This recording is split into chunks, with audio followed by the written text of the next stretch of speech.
My first speaker, and I'm very honored to have him have before, is Assemblyman Tim Donnelly.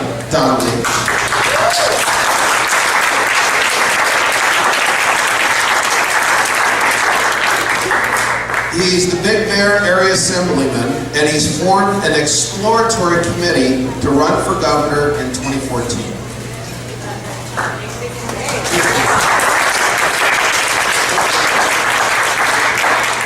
Tim is well known down here, and he's a fearless leader on the issues we care about. We're going to have a question and answer session following his talk. We're down to one microphone because of Tim Hickstra, so we put down some pieces of paper on the table to write your questions. I'm going to be reading them, so please be brief and bright and to the point. And no doctors, okay? Something I can read. I mean, so I have to read too. So, finally, so if Tim can come up here. The first time I sent Tim,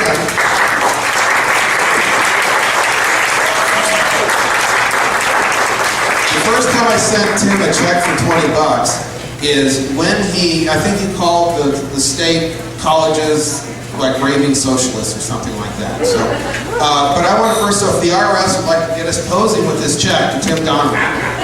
So, there's my $20 check. There's my beer money. It's his way anyway. So, please, question and answers, and welcome Tim Donnelly.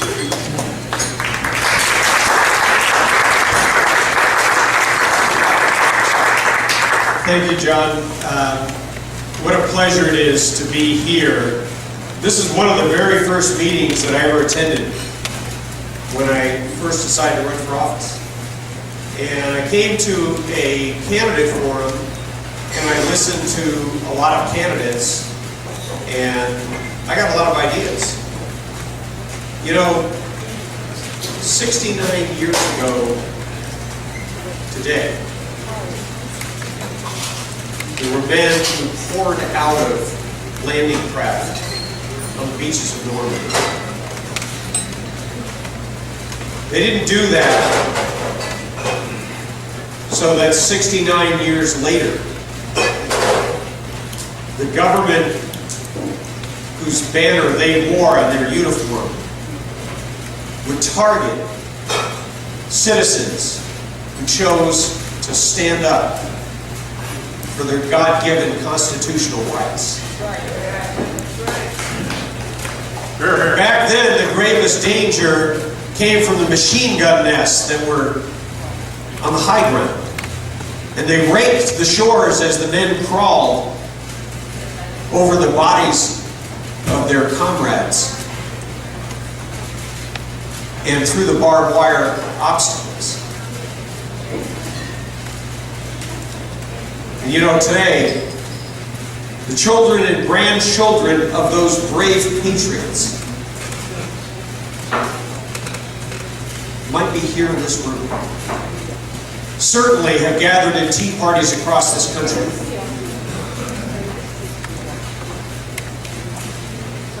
And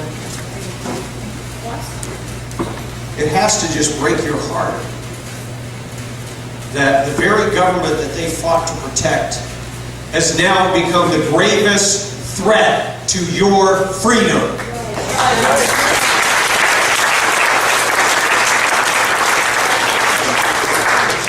You know, I heard a lady who was testifying before Congress this past week. You might have seen it on YouTube. She was phenomenal. She outlined how offensive it was that a Tea Party would be asked to give its donor lists, to essentially out everybody who had decided to raise their voice. The entire purpose of that was very simple. It was to silence you. And when you go to the IRS building, I recommend that you wear something. I don't know how to make it a pithy little meme, but that's what you need to do to fit it on a little bag. You guys turn me off? Time's up. Questions?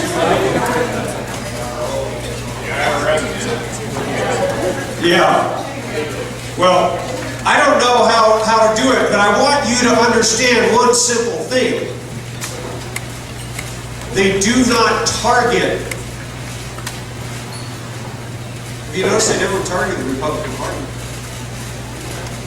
I wonder why. Because they're not a threat.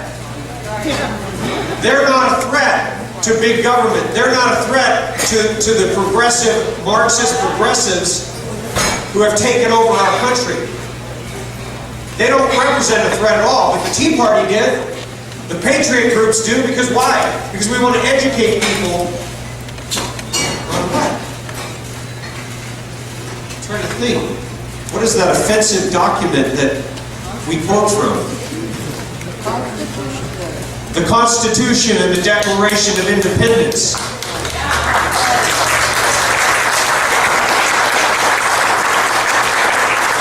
So I think that you ought to wear that as a badge of honor, and that you ought to put something on a little pin and actually say that we are a threat to the IRS.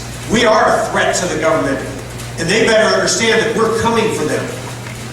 Because it is not enough to fire a few people. It is not enough to sweep this under the rug and hold some hearings.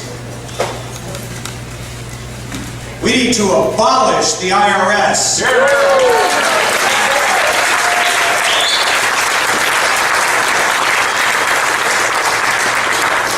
And then we need to flatten the building that they operate from. And after that, we need to flatten the tax code and take the 86,000 pages and shred them, or have a bonfire, or do something that would make them call the police. Because if we don't stand up now, I don't know if you heard the latest story, but they've decided that they have the right to go after everyone for no reason at all. You know, this isn't the first time this has happened. This happened on another continent. And the people they took away were a little bit different. First they were the gypsies, then they were the Jews. And a few people stood up. There was a resistance. The Tea Party in the United States of America is the American resistance. And we have to understand one thing. Our goal in this building right now is that your next meeting not be able to fit into these walls.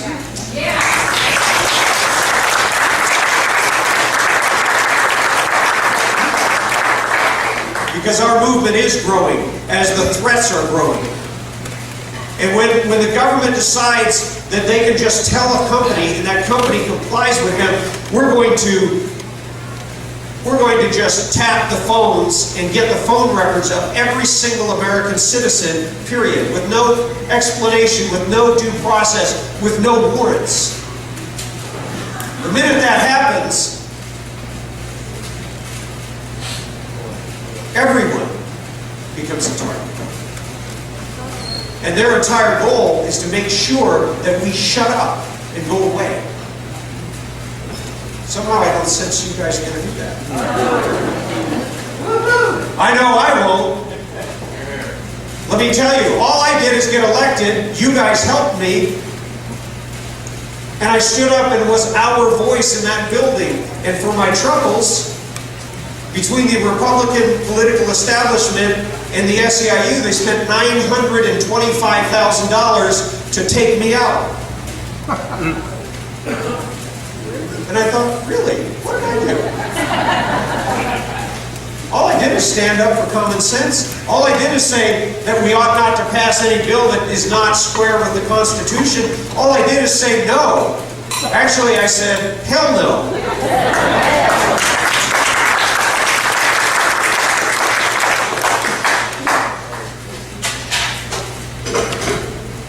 You know, we talk a lot about what's wrong. I want to tell you about some things that are right. How many of you heard about the case of baby Sammy, where the government came in and ripped a child out of the arms of the mother because the mother wanted a second opinion? Yep. I see a lot of heads, a few hands.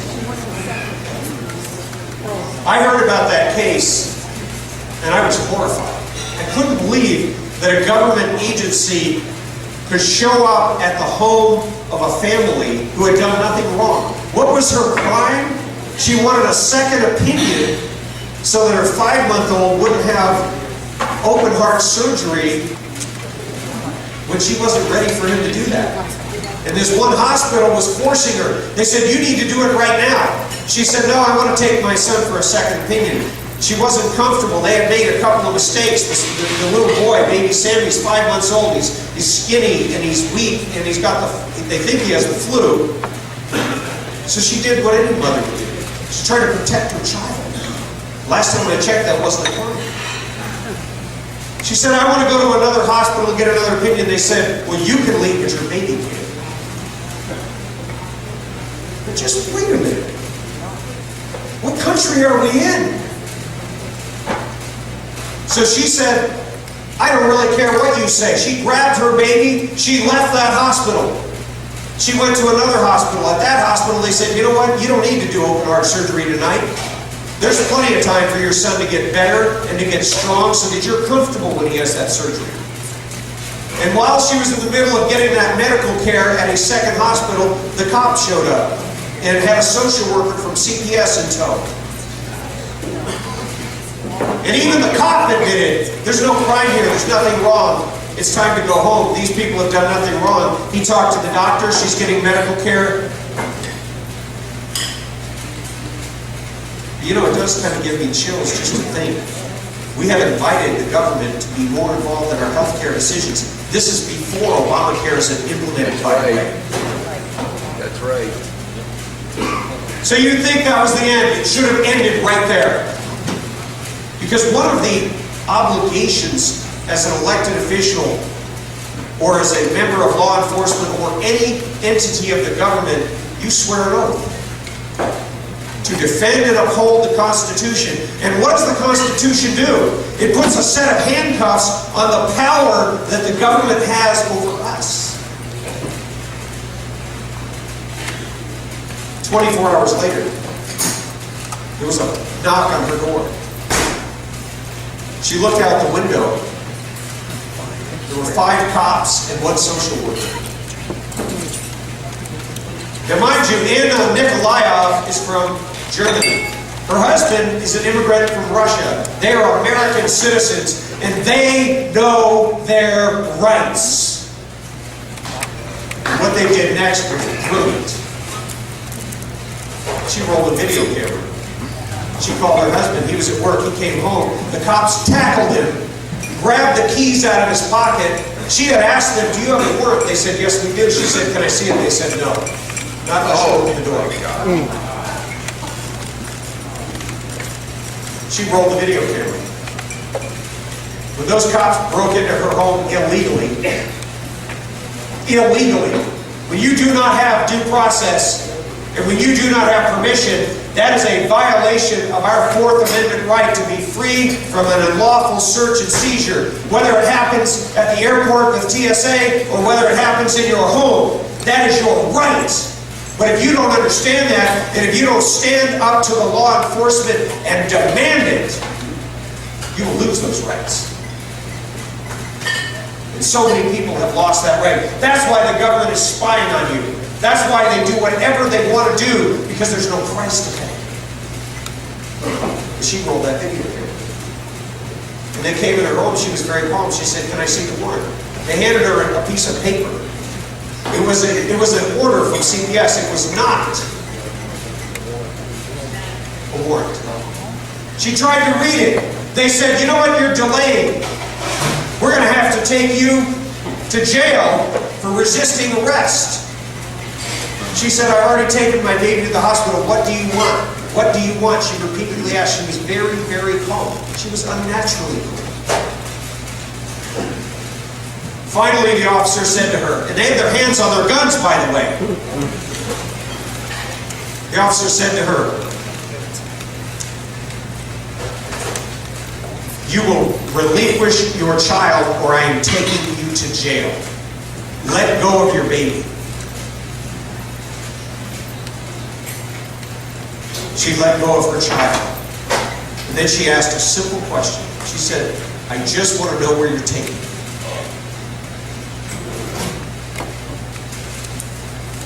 And the social worker looked at her and said, you don't have a right to know. Because you're acting irrationally. When I heard about this case, it was actually brought to my attention by a liberal Democrat who has become a supporter and is working on my campaign, because there's a lot of people that are sick and tired of the government interfering in their lives. This is not a Republican or a Democrat thing, it's an American thing. And, you know, we have to take our hats off to a woman who came from a country where when you open that door,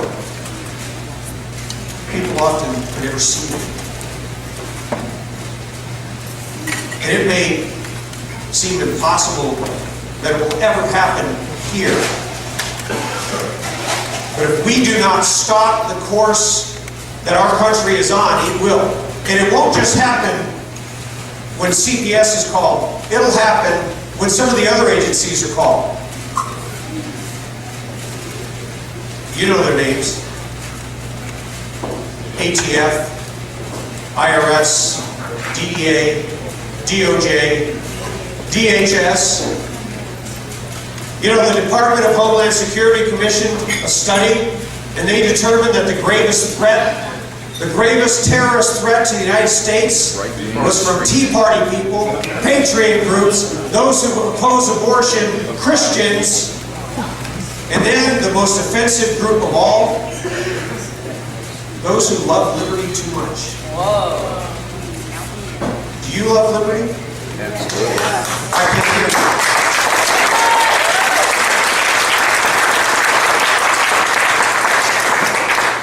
When I got word of that story of baby Sammy, I wrote a letter and I demanded answers. And I said I went to the top person at the hospital. I said, do you suspect this family of any wrongdoing? Are they abusive or neglectful? They said, absolutely not. I said, what the hell are you doing? They couldn't answer me. So I called CPS. They said, you need to talk to DHHS, which is Department of Health and Human Services. So I went to the top, and I called the director, Sherry Heller. And she said, we really can't talk to you in privacy. We have sort of a shroud of secrecy. We operate pretty much confidentially, and we don't answer to anyone. I said, I can't believe that. So what I've learned in politics, if you write a letter, then it's on the record. So I wrote a letter. I sent it to her, and then I decided to put it on Facebook. I took a little picture of it and put it on Facebook. I went out to dinner that night with a bunch of realtors from down here. 2 hours later, we had 54,000 people that viewed that letter.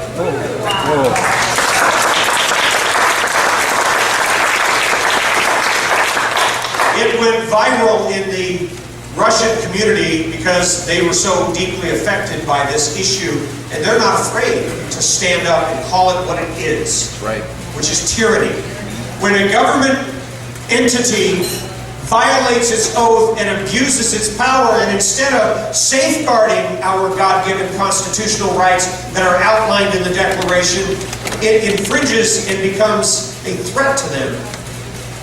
That's tyranny.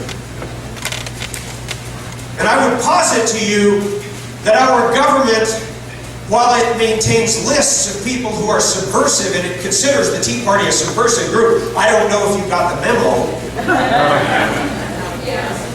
But our government has become a subversive group and is operating outside of the law illegally.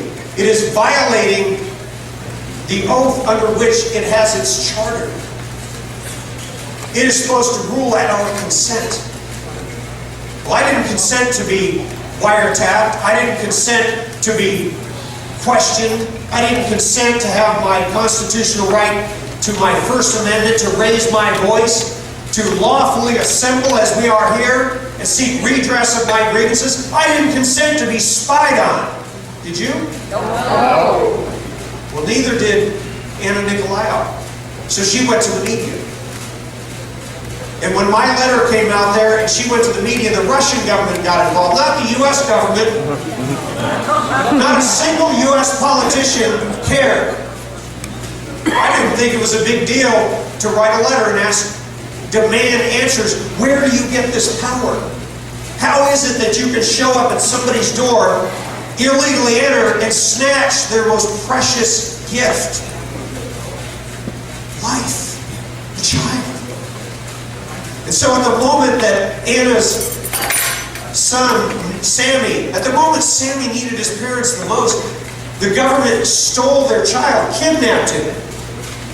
And you know where they took him? They took him right back to the hospital they had lost confidence in. And refused to tell him where he was.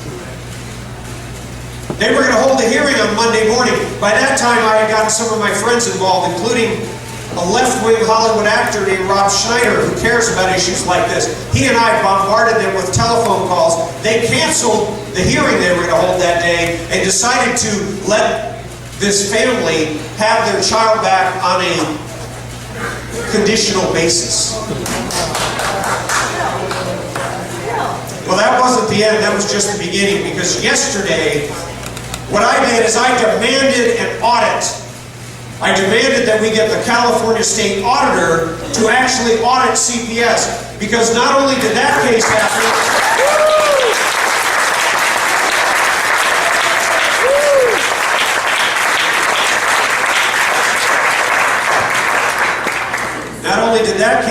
but I'm sure you heard the story of Gabriel Fernandez, who had not less than 6 different reports to CPS from teachers, grandparents, and neighbors because his parents were torturing him.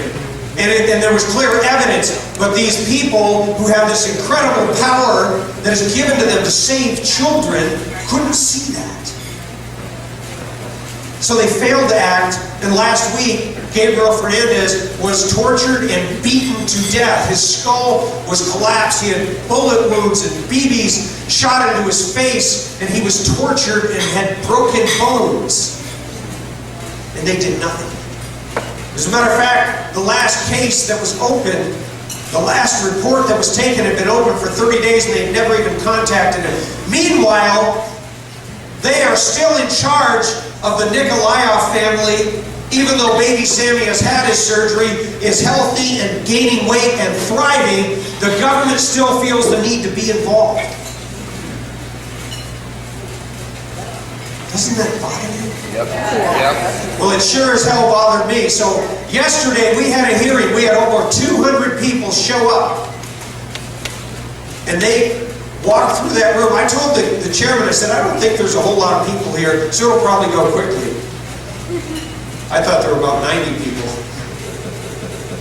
It was a beautiful thing. Americans had come from all over the United States, because this is one example of a government agency that has gone so far. But the good news is, and the reason I'm talking about this case here at this Tea Party, is we got to change the way we talk about things. We can't talk about Benghazi because most people out there don't know what Benghazi is, and they don't care, and they will never care. But if you tell them that the government snatched a child out of a loving mother's arms because she wanted a second opinion, that is a 10-second conversation, and they get it. They get it immediately. So when we requested this audit, these people came. I don't know what their politics were. I don't care. They want the government out of their lives. So they came in one by one and 2 by 2, and they testified. They were every single demographic. They were every single race. They were every political affiliation. They were young and they were old. But they were angry. And they made their voices heard. And some of the most liberal, progressive Marxists sat on that panel and wept.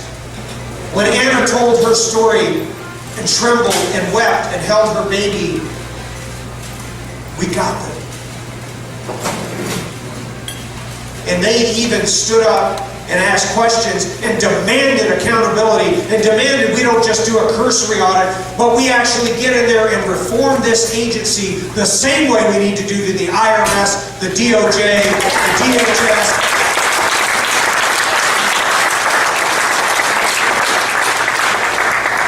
And my personal favorite, I would prefer to use a different finger, the TSA.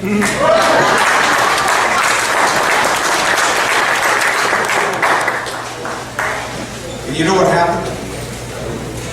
They took a vote.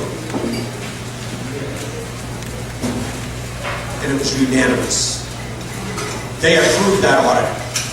They approved a budget of almost $500,000. There's going to be an army of auditors, and they're going to spend 6 months crawling up the you-know-what of this tyrannical agency and demanding accountability and bringing a searchlight to expose the abuse and the tyranny. And now, there is an army of Californians that want to elect Tim Donnelly governor of the state of California who have never been involved in politics. And my point in making that is if you do the right thing and make sure people find out about it, that's a winning formula.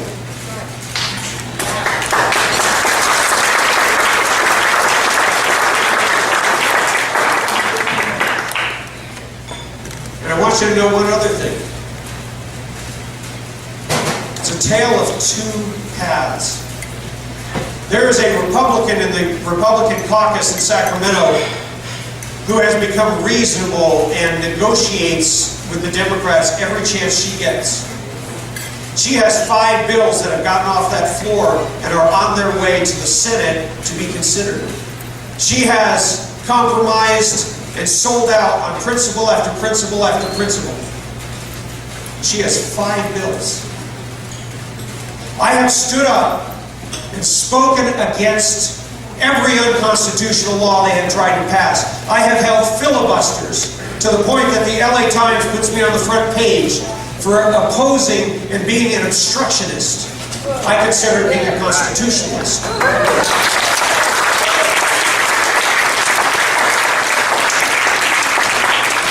Every chance I get, I have raised our voice and our objections, even when it's painful and lonely and cold.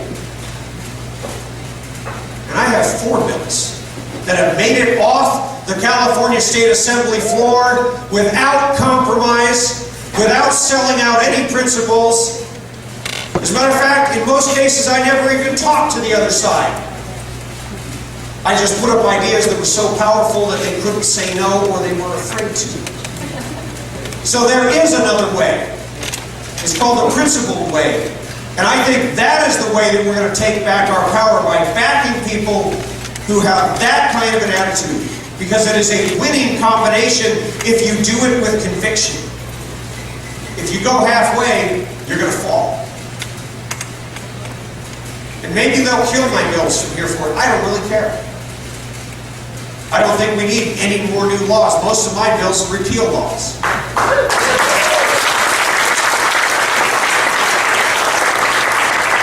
But the one bill that was most successful is AB 351, which prohibits California law enforcement from cooperating with any federal authorities that want to indefinitely detain anyone on California soil.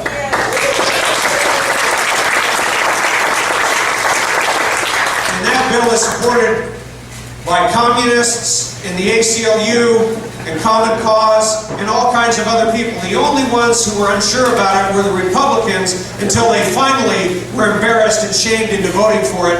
It got off the floor 71-1, and the one vote against it was a Republican. Which one? Whoa. An individual from Oceanside named Rocky Chavez, who I have the pleasure of enjoying as my new seatmate since Gil Cedillo went on to the LA City Council. So, I know you want to ask me some questions, so I'm going to wrap it up here and just say, I'm excited. I'm enthusiastic. I am optimistic. Because the Second American Revolution has already started. The only question is whether or not it will remain political. And that's up to them. Amen. That's up to the tyrants. They have a choice to make. It's our job to force them to make it. God bless you and Godspeed.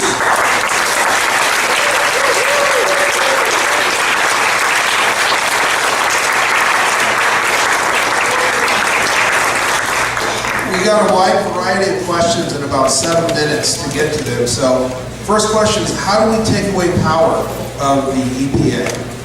Yes. I think that's one of those 3-letter agencies that should be a 4-letter word that I didn't get to. But we're going to do it the same way we do it with everything else. We're going to have to scare our politicians into understanding that we will not have our private property taken away by any government agency, period. So that's why they're coming for your guns first, in case you didn't notice. Every one of these fights is all interconnected. But the bottom line is, there's 2 things that we have to do in every one of them. One, we have to gain control of the media, even if we start with it on the internet. There's a young man who runs a website called weare1776.org. He asked me to write a weekly column. I wrote one. I wrote it on my iPhone with my thumb. This young man is 16 years old. He has 25,000 subscribers. When I wrote that column, it was shared 4,500 times on the internet. It was seen by millions of people. That is a viable alternative to the news media. And we need to capitalize on that. We need to get out there and stop preaching to the choir and start connecting with people in all these communities. And there's issues we can talk about. Agenda 21 is one of those issues if you don't start out by saying the words Agenda 21. You start out by saying, did you know that the government stole money from your boss? They confiscated it, and they're using it to buy up farmland, and then they're channeling it illegally and in secret through these innocuous-sounding organizations so that they can buy up farms and take them out of production. And then they take the water rights and they sell them to the cities because they don't want you to live in rural America. Their goal is to force everyone into the cities. And when you control the water, you control the people. So when you get that, all of a sudden, people go, oh, wow, that's crazy. I get that. That's simple. Well, if you take enough land out of production, then all of a sudden, food prices are going to go up even higher. And another thing's going to happen. Eventually, we may be dependent completely on foreign sources of food, just like we are on oil. And then all of a sudden, you can't be a free and independent people. So it's important who controls the natural resources. And the concept of private property is one of the #1 issues that the founders wrestled with and almost replaced pursuit of happiness in the Declaration as an inalienable right. That battle is going to take place all across the state and in ways the media never envisioned. We need to be at the forefront of that battle.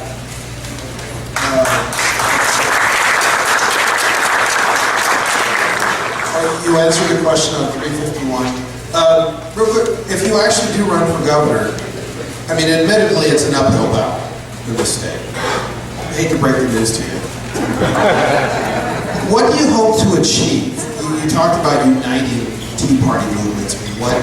What greater good could come of this? My goal is very simple. It is to take back our power. I don't want a place at the table. I want the table.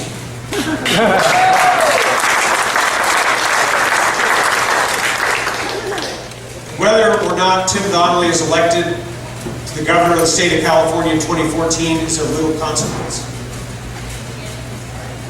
What is of consequence is that we elect someone who understands that power was not given to them to enrich themselves and empower themselves with a perpetual career, but that it was placed there so that the individuals who had it, if they respected that power, would use it to restore and increase freedom for the people. You know, a lot of people are telling me it's impossible. And there's no way you can win this. And the only way we're going to win is if we win the so-called Latino vote. And boy, you're never going to get that. And you know, I just look at them and I say, the only thing that matters is what the individual that we send there believes. And if they believe in the Constitution and its restraints, and if they are willing to uplift and articulate the principles that made this country great,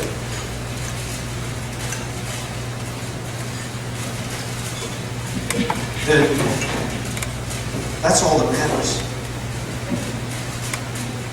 I don't care what color your skin is. I care about the character of your beliefs. I care about the character of your campaign. I care to know what you plan to do and how you plan to do it. And I'll tell you right now, I have the entire Russian community solidly behind Tim Donnelly for president.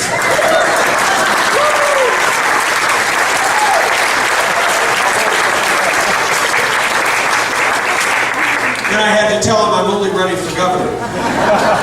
But also, there was another group that came up from Los Angeles. I didn't even know they were coming. There was a huge group of people who came up and said they're already planning fundraisers for me in downtown Los Angeles. Out of this group, almost nobody except for one person was white, or what they call white. You know, hold on, I'm not going to give you this back yet. I want to hold this up for a second.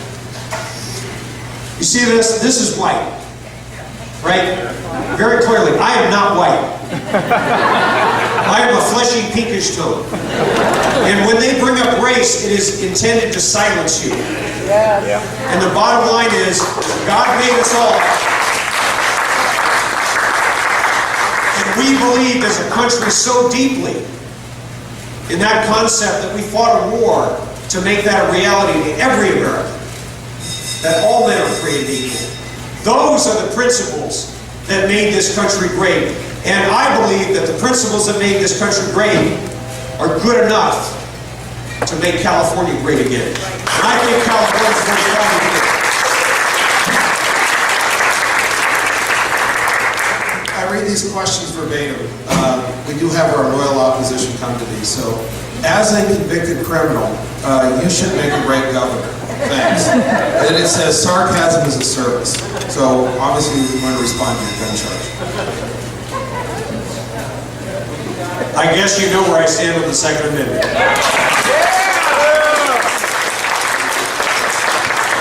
Last one. Can you tell us about the little feet pin you wear on your jacket? Absolutely. You all know the Declaration by heart, right? Well, Come on. That the purpose of government is to secure these rights, the inalienable ones that are derived from the Creator, that among these are life, liberty, and the pursuit of happiness. First one's life. This pin represents, it's over here, the size of a baby's feet at 10 weeks. There is no greater calling than to defend life and the sanctity of life, whether it is at the moment of conception,